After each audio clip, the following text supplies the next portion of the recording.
The invitation, as always, is to notice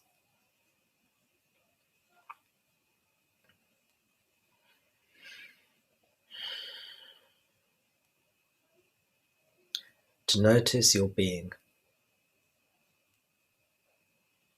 to notice beingness. Notice how that is the sole unitary constant. The one thing that remains constant in your life is the beingness. It's the one thing you know already for sure. Excuse me. It's the one thing you know already for sure.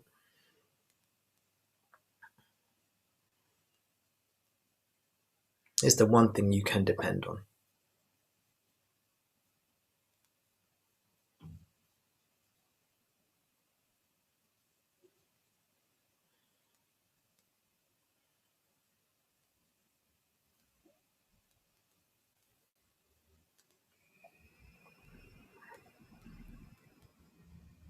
It's the one thing you can rely on as a stable foundation for lasting happiness and peace. And the wonderful thing, the good news, the blessing, is that this beingness is our true nature. Excuse me.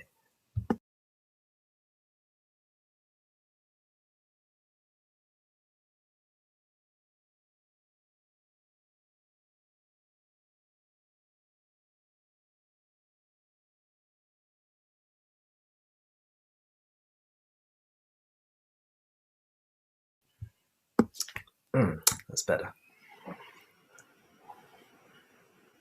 Not coronavirus, by the way, guys. Not as far as I know, anyway. Just something temporarily stuck in my throat there. I think that's better now.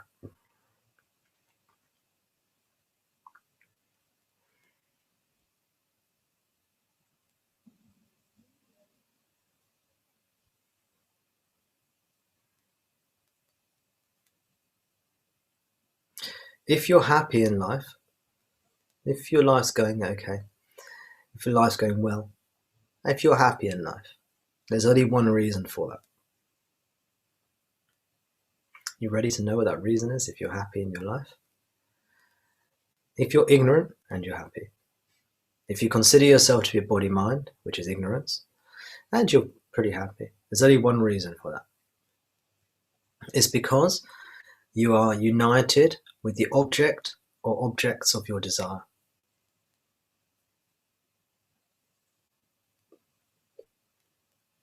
If you think to yourself, oh, you know what, my life's pretty good now. I consider myself a body-mind entity. I consider myself to be a separate individual person, but I'm okay like this. I'm happy like this. There's only one reason. It's you have what you want. You are united with the objects of your desire. You have what you are looking for. What do you want? Now, can anyone therein see the problem with this setup? Is that if you are ignorant, which means if you consider yourself to be a body-mind entity and you are happy, it means you are united with the objects of your desire. These objects that you are united with, whether it's you've got the perfect family, the perfect job, you've got the perfect finances, whatever it is,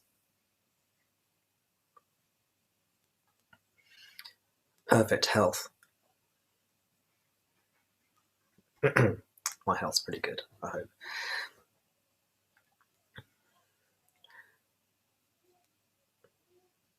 These are the objects that you are united with, that you desire.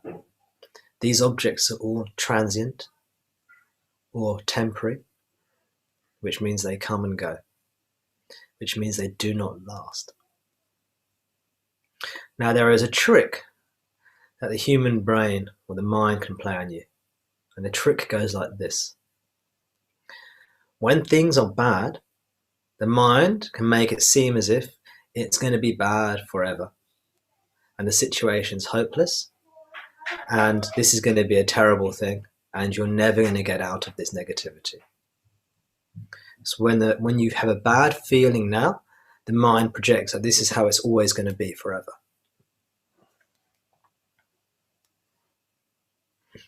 And similarly, when you have a good feeling, sometimes, it depends on your personality type actually, but sometimes the mind can seem or make it feel that things are always going to be okay if you're an optimist.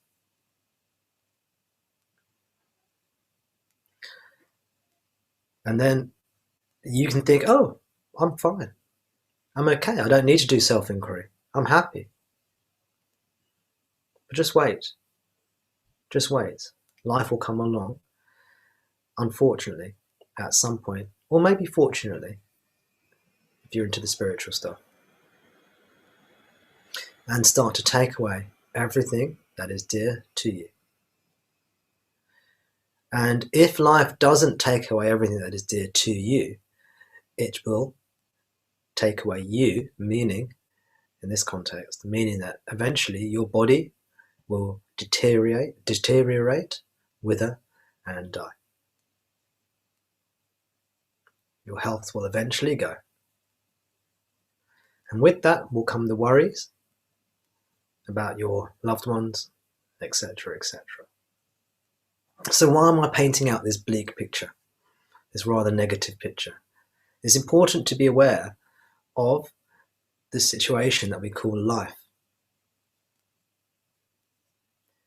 Because having a correct understanding and awareness of this will help us with our spiritual practice. It will motivate us with our spiritual practice, which is the point of these satsangs. It's practice that leads to liberation.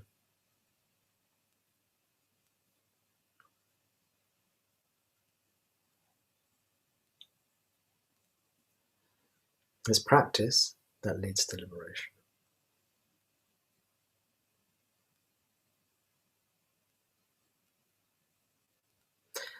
And if you feel content with your worldly life, you will not practice.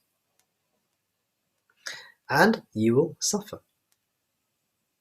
But the mind can play tricks. The mind can make you feel like it's okay. I don't need to practice. I'm okay as I am. The urgency, the sense of urgency that you need to do spiritual practice whenever you can, in every spare waking moment, isn't there. Maybe. If that sense of urgency, that of clinging to beingness, is not there, it means you are attached to the worldly stuff. If you're attached to worldly stuff, you will suffer accordingly. So if you haven't thought about these things, or if you have thought about these things, but you don't have this sense of urgency about spiritual practice, it's really worth taking time. Slow down. Take time to think it through logically. Write it down. Write down some lines. If I'm happy now, why am I happy now? Well, Tom says it's because I'm united with the objects of my desire. You can write this down. Is that true? Question the teaching. It's true or it's not true. You can write it down. And then Tom says, if I'm attached to these worldly things, it's going to cause me suffering. Is this true? And you can think it through yourself. Be creative. Think it through yourself. Write it down. Until the teachings that I'm saying to you, you feel their truth. Now notice I say feel the truth, and intuitively I point to my chest. Feel the truth.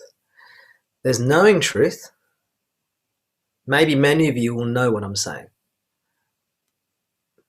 Maybe most of you, even if you don't feel it, you will know, yes, Tom's right, the body's eventually going to die.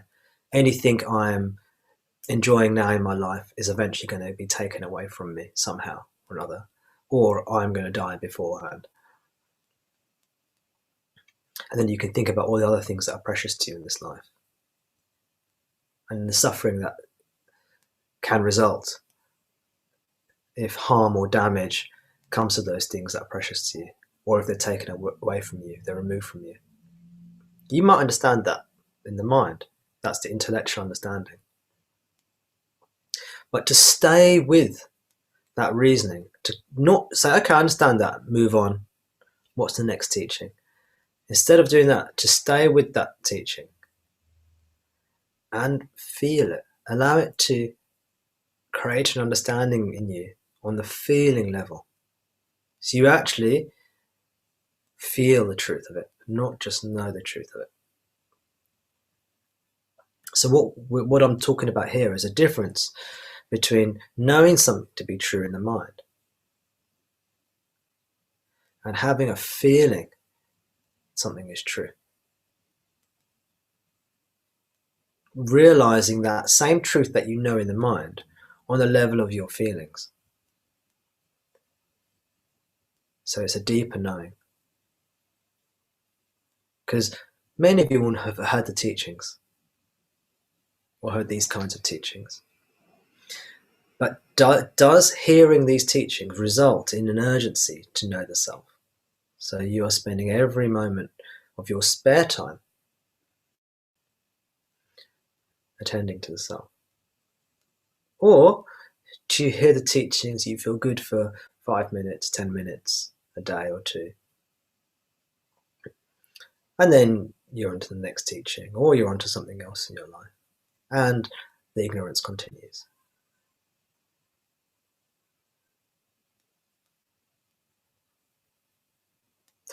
So one thing that can separate you from the crowds of people who never attain self-realization, who attend satsang, who read books, who do meditations.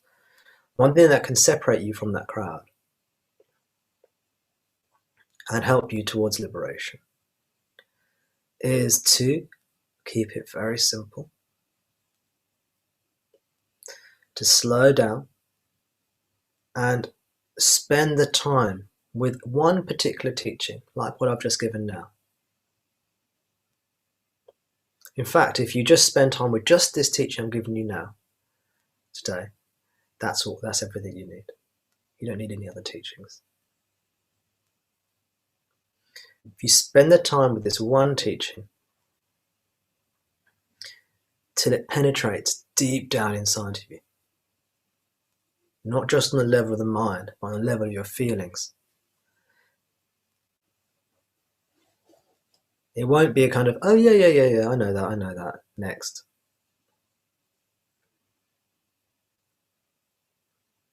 It'd be, hang on a sec, I know that, the mind knows that. Okay, the mind wants to move on.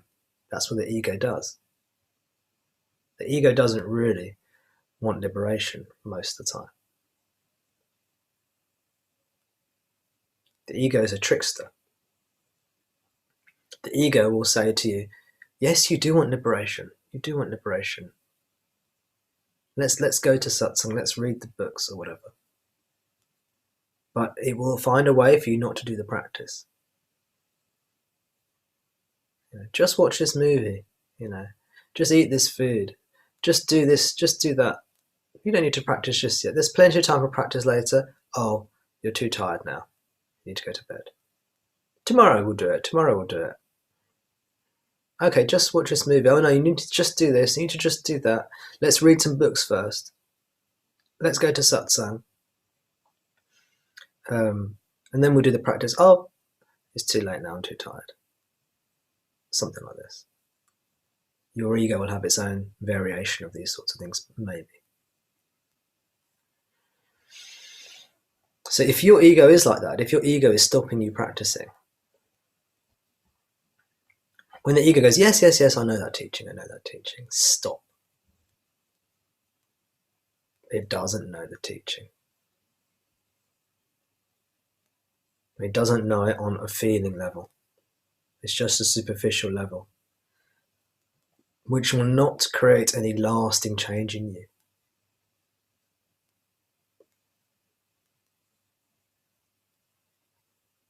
Spend an hour on with this teaching, just you and thinking about this. This is called manana. Manana is the second part of the threefold process of the Vedanta teachings. First part is Shravana, which is listening to the teachings. Second part is Manana, which is thinking about, reflecting upon the teachings. The third part is Nididhyasana, which is putting the teachings into practice. So we listen to the teachings, then we reflect on the teachings, and then we put them into practice. It's not always three separate stages, by the way, but this is a general scheme of things. So Manana, spend an hour just thinking about this. Spend a day just thinking about this. Maybe you've got other things to do, but when you're not doing those things, just come back to it. This one teaching of objects and their transience, the temporariness of them. Spend a week just thinking about this teaching. Spend a month just thinking about this teaching. A month, that's a long time, isn't it? That's a long time, isn't it? A month to spend on one aspect of one spiritual teaching.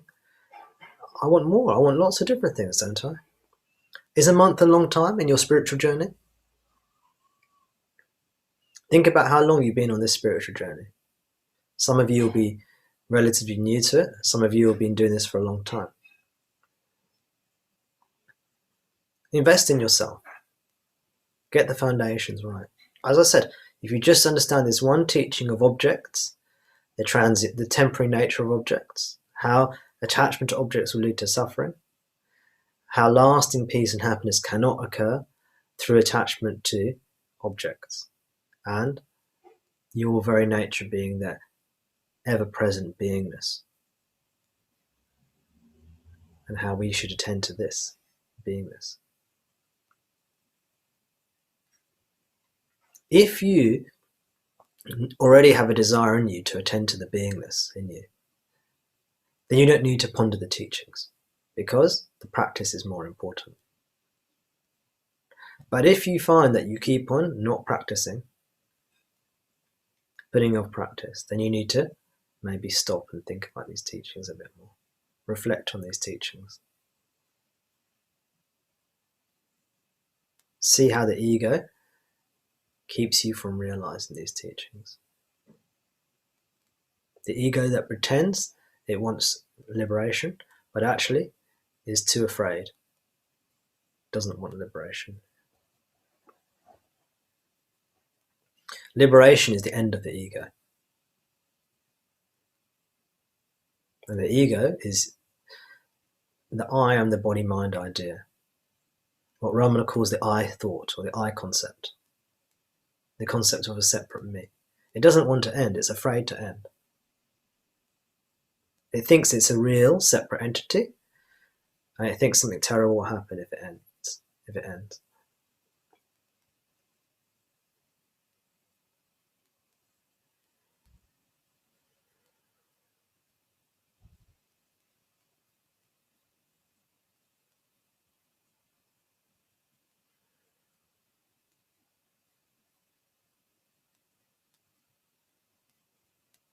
What is true is your beingness.